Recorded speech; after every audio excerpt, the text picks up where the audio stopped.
When there was a war in Sudan, it never caused any African country an economical challenge. When there was a war in Burkina Faso, never caused African countries an economical challenge. When there was a war in Ethiopia, in Syria, in Yemen, in Iran, it never caused any African country economical damage.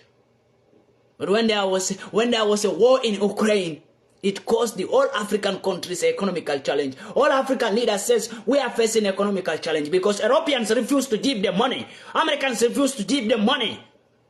When they go to America or Europe to beg them for money, they told them that, no, we can't give you any money because we have a war. So it caused an economical challenge to African leaders because they like to beg. They don't want to work. When there is a war in an black African country, it doesn't affect any African leader like that out there. But when there is a war, there was a war in Ukraine, it affects all the African leaders, their economy. It affects all of them. What are they telling us? What do Ukraine economy have to do with African economy? Tell me.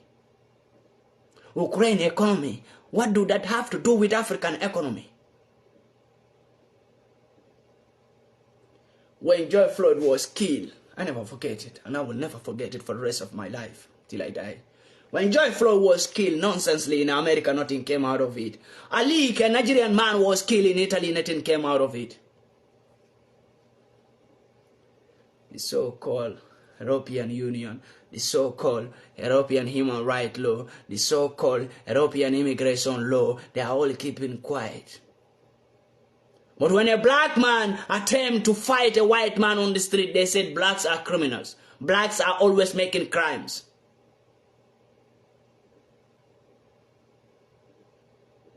When are we going to stand up and fight for ourselves?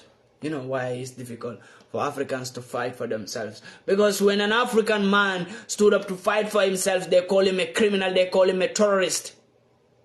The same way you call Masin Nnamdi Kanu a terrorist, the same way you call Bobby Wine a terrorist, the same way you call Nelson Mandela a terrorist, the same way you call Julius Malema a terrorist, the same way you call Salif Sajo a terrorist, the same way you call Martin Luther King and other peoples a terrorist in Africa because they stand for black people, they fight for black peoples. And at last, the same way you call Pandemiga a criminal. I accept. When you call me a criminal, when you call me a terrorist, when you call me such kind of names, I accept. I will never argue with them.